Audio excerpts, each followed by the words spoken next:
Who wants to go outside?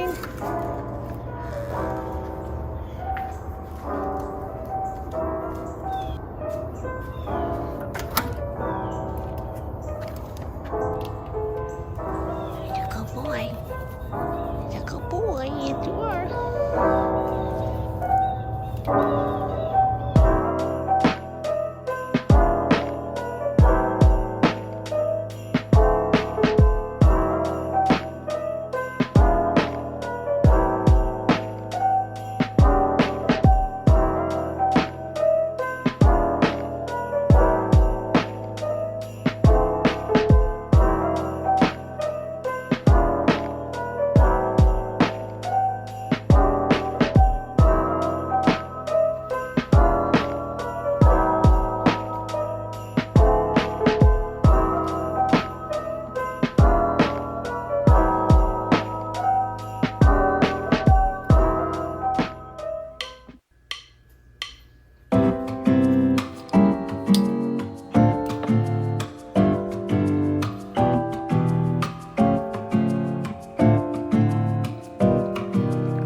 Marshall was a rescue cat, so he has this clipped ear. They do that with the rescue cats so that it indicates they've been, neutered.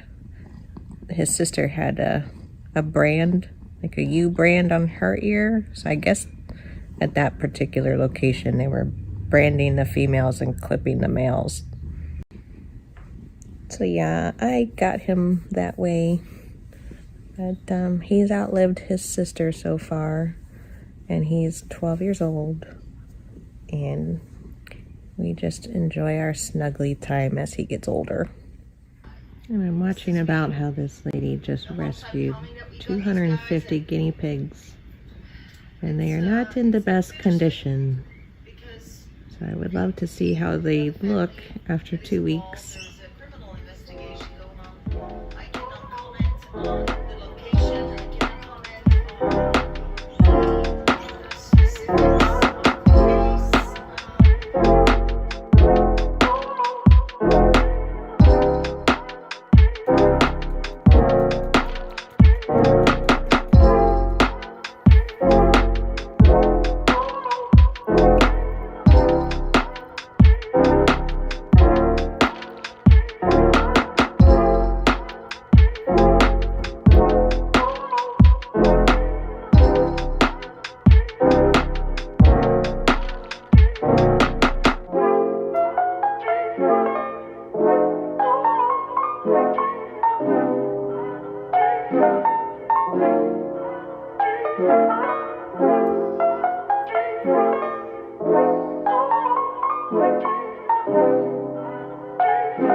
So since adding crushed coral, it caused the corkscrew valve to melt, and that's why I've got an emergence of more string algae. So the system is rebalancing itself. Once all the dead leaves are removed or die back and then they can get removed, then the hair algae will get back under control. But all this crushed coral that you see, I added to help build up the minerals in this aquarium for the live bears, the platies, so that they could get the minerals that they needed, since they do give birth quite frequently. They need to replenish their systems. But as a result, yes, the corkscrew valve suffered a little. It caused an outbreak in hair algae in the aquarium. But that comes and goes. It's part of the hobby. The Anubias in the front here gets more lighting, and so it appears as though it's growing more towards the back. So I'm getting a lot of new growth in the back section. I guess it's liking the lighting that's happening. It's not quite under the bright aquarium light, which I only have on, and you can see I've got it covered up. It's partially covered up, but it's still really bright, and I only have it on for 3 to 4 hours, I can't remember which, during the day, to try to keep the Anubias plant happy, which is a low light plant, but meet the needs of the other plants in here, like the crypt. I forget, this is the crypt Winty or Winti, and the sword plant. It just requires a whole lot of fertilization. This corkscrew valve and any Vallisneria plant in general is very sensitive to water changes, change in pH. So it melted back when I added the crushed coral. Not all of it, but some of it. But all the crypt plants did fine. They didn't seem affected by the addition of the crushed coral.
So they've been fed with the tropical micro pellet.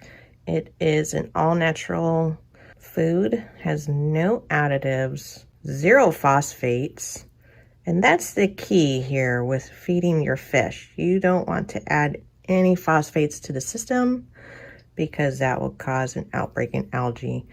So I found this as a great alternative to what I was using before, but it is very small, so it's really only good for like small fish that you see here, the nano fish and the small tetras.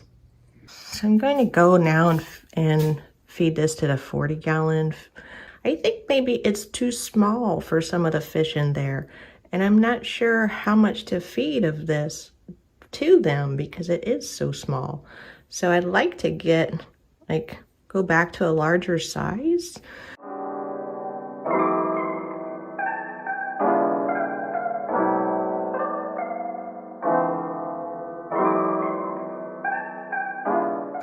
So I'm gonna go now. You'll see the light flicker. I don't know how to record and not get that flicker.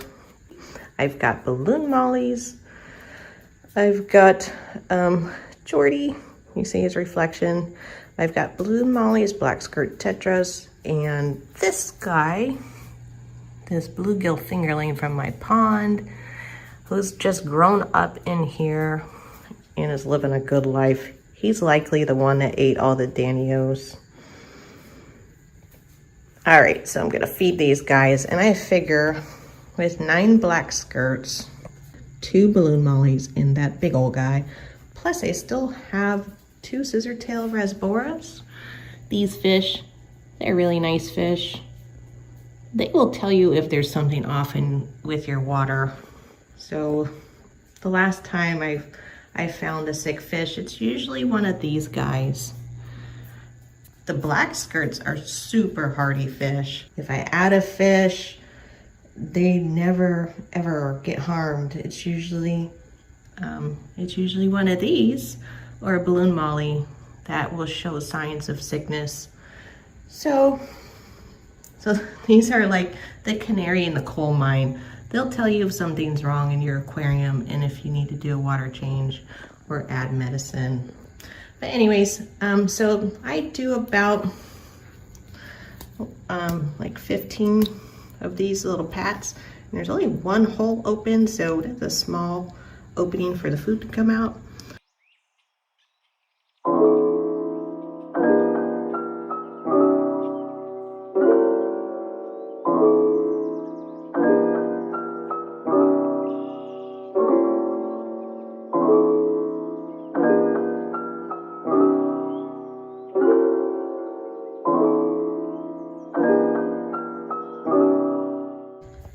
And now, since I really don't have any smaller fish in here, I'd like to try to get like, not a micro pellet, but a bigger, just a normal size pellet.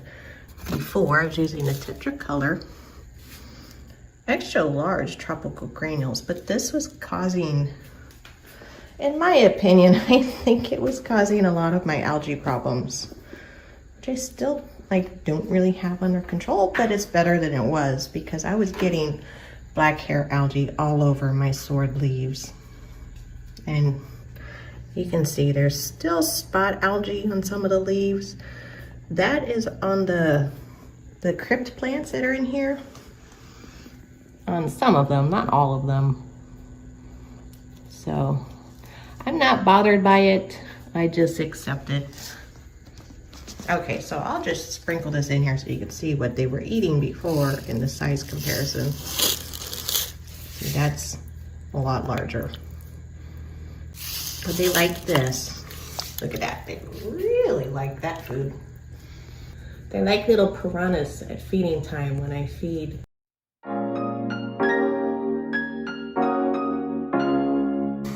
So this is what LRB uses. And that's why I bought it and I've been using it. I just decided to stop though when I was having algae problems. You can see that big list of ingredients. And it has phosphorus in it, so 1.3% phosphorus. You want a food that has zero phosphorus, because phosphates will just cause algae.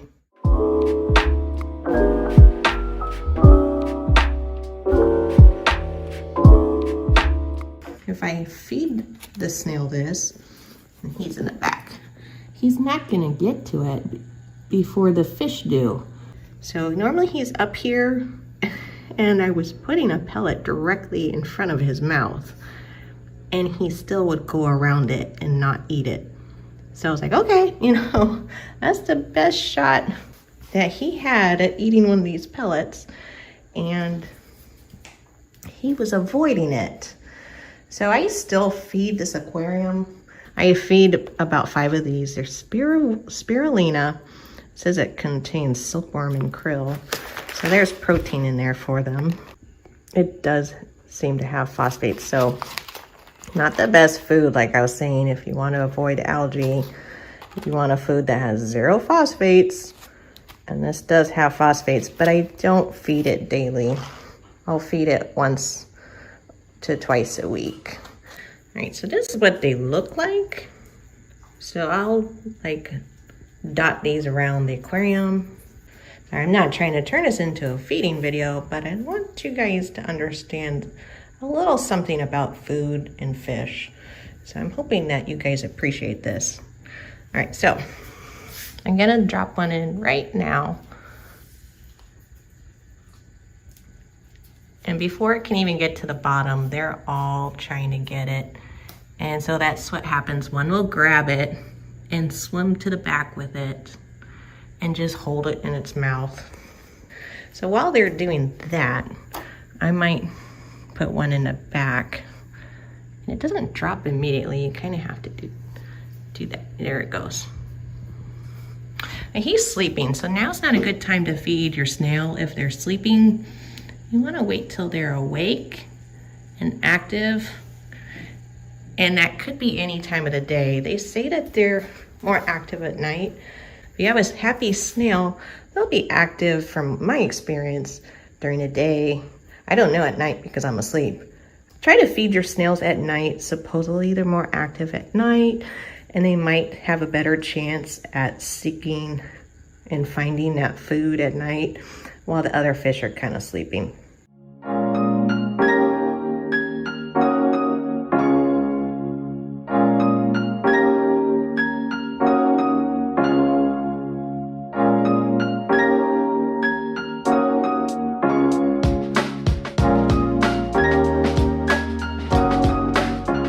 So that's why I was trying to feed him up on these leaves, but you'd be surprised. They will flip their bodies up on that leaf to try to get to the food. All right, so I'm gonna leave it there. That's how I feed my fish.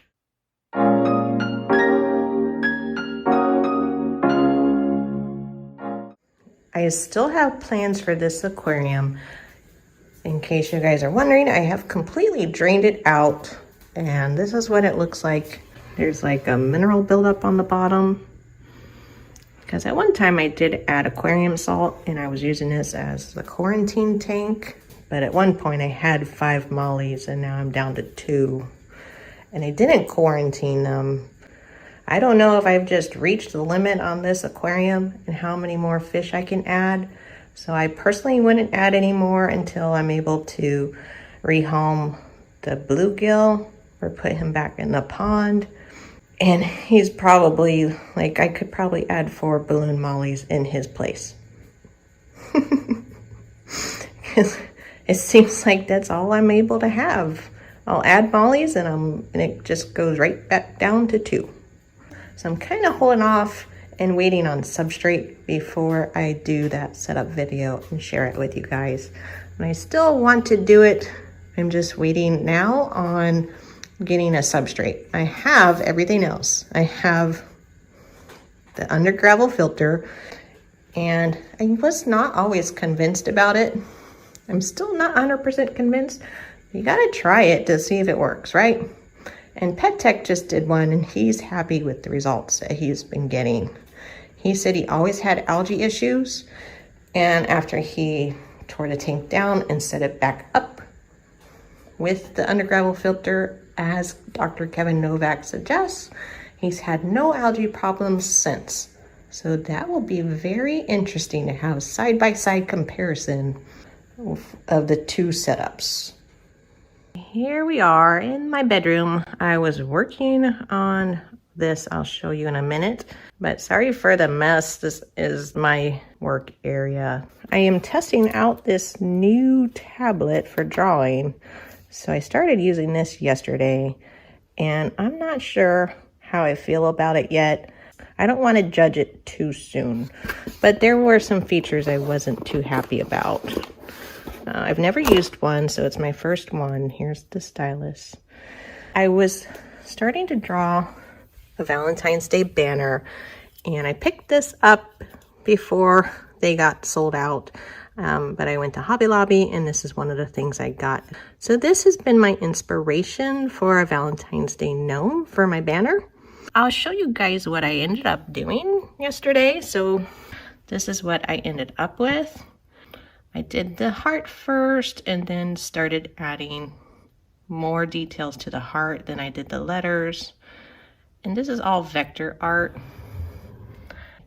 I found some inspiration for these images. And then, like I said, I used the gnome. You might see a little bit of a likeness to that guy. So I just shrunk him and recentered him. So I have to group everything. And he might already be grouped, but just in case, I like to select everything. And then it gives me these lines that I can kind of use as a guide for centering. And I kind of position him a little bit lower so his hat doesn't get cut off. So he's inside the lines except for maybe his foot. I'll have to check on the heart. All right, this is the one that I printed out yesterday. The heart did not get cut off, but the tip of his hat did. There's also lines, so I'm probably going to have to print that at best quality so that I don't get those lines. If anything, if anyone does do stationery and graphic art like this and you like to print it out and make your own signs and banners, tell me what printer you like. This is how I always change my my preferences. So there is no option in Canon for cardstock. That's one reason I don't like this printer. It is just geared towards photo printing. So the only options it gives you is for photo paper. Now, because I want to go in here and change this to high.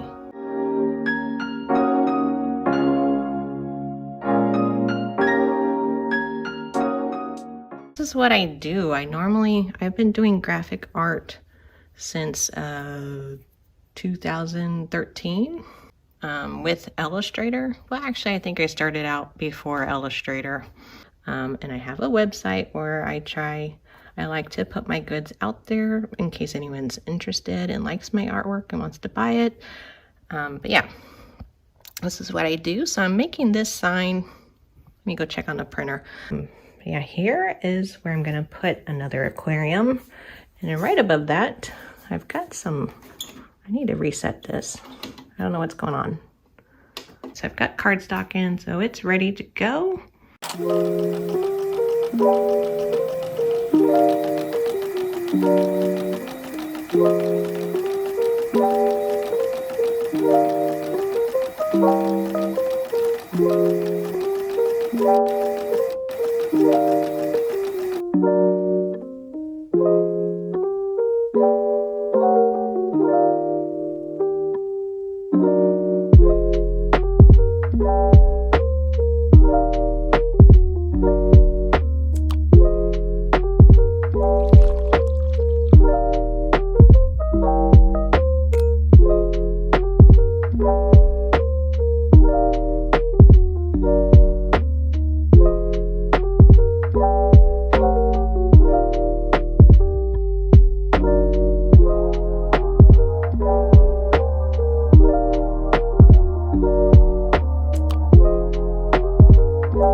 So I just tried to print the second banner page and this happened. It wouldn't let me print again, and the error message is actually saying that I have to unplug the printer and it requires maintenance.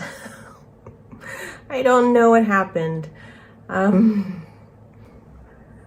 So everything's been going nice and smooth for the most part with this printer up until now, and I've had it for probably going on 3 years. So looks like it might now be time to upgrade to a different printer. So I will be switching to another printer. I'm not sure which one yet, but HP printers are actually good printers. The only reason I left HP was because of the borderless printing. So anyways, that was the only reason I switched, and I haven't been happy with the Canon because it doesn't let me select cardstock, and now it's not working and it requires maintenance. So I will be looking more, I will be looking for a new printer. It's Tuesday. It feels like a Monday. All right, and I was just trying to do some research on the LED lights. So since I can't print, I have been on the computer and trying to see what I can do on my computer. So I just posted to Facebook, I posted a shop announcement letting people know that the Valentine's Day earrings are in stock and they are available at the salons. I posted to my hairstylist page letting everybody know that, you know, they can go to her shop and check them out.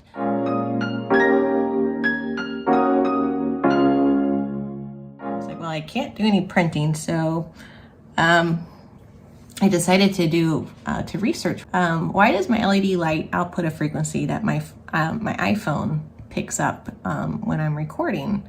So you'll see like that flicker and you like ribbons when I'm recording. I see it. I don't know if you see it, but there's like ribbons. So I'm like, it shouldn't do that because the lights are LED, and that usually only happens with like, you know, the older style lights, the CFL bulbs, the stuff that actually outputs like a radio frequency. So anyway, so I was looking it up, and here's the answer that I found. It says, the reason LED lights sometimes cause radio interference is not due to the LED technology, but by the way that the voltage is reduced. So the voltage that comes in from the wall has to get, you know, it's 110 volts if you're in the US. It's 230 volts if you're not in the US. So everybody else, they use 230 volts. So that has to get reduced for the required voltage to run the LEDs. And the LED lighting is very low voltage. So it's not the LED technology itself. It has to do with reducing the voltage for the LED lighting. So that's a bummer, and it's making it hard to record. So I'm trying to find out what I can do.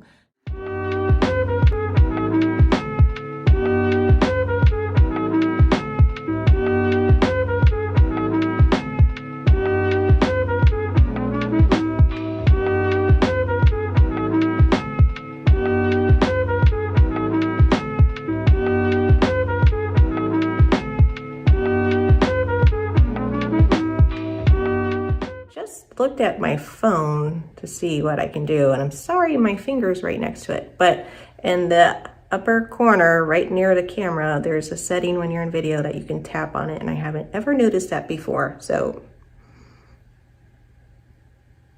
I didn't know I could do this, but let's play with it and see what happens. So I can toggle it between 30 frame rates and 60. So I'm going to turn it around in a second. I'm standing in front of the aquarium. We're gonna find out together if that helps. And if it does, then great. And why has nobody ever really mentioned this before? I've looked up videos and I don't ever see people talk about this. They talk about other things. So let's look real quick. I'm gonna tap on it and see. I think I'm in HD right now. Oh no, that was 4K, so this is HD. And I don't know if you can see a difference, but let's turn it around though and check the 30 frame rates and 60 frame rates.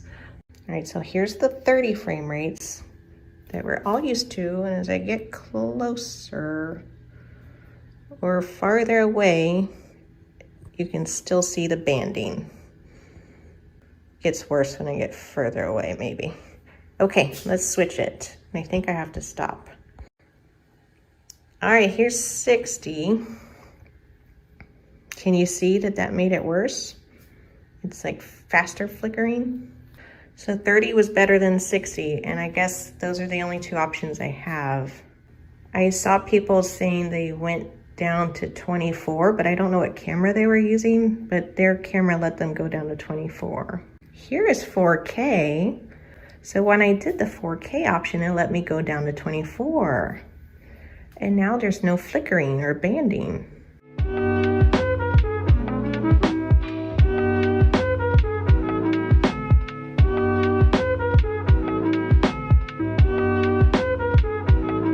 There you go. Now I can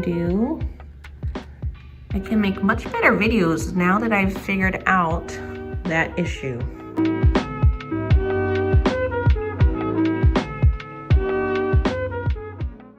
Okay, I'm happy I figured that out. I feel a little silly, but honestly, I figured it was probably something really easy and it was just a setting that I couldn't find. I didn't know there was that extra setting, so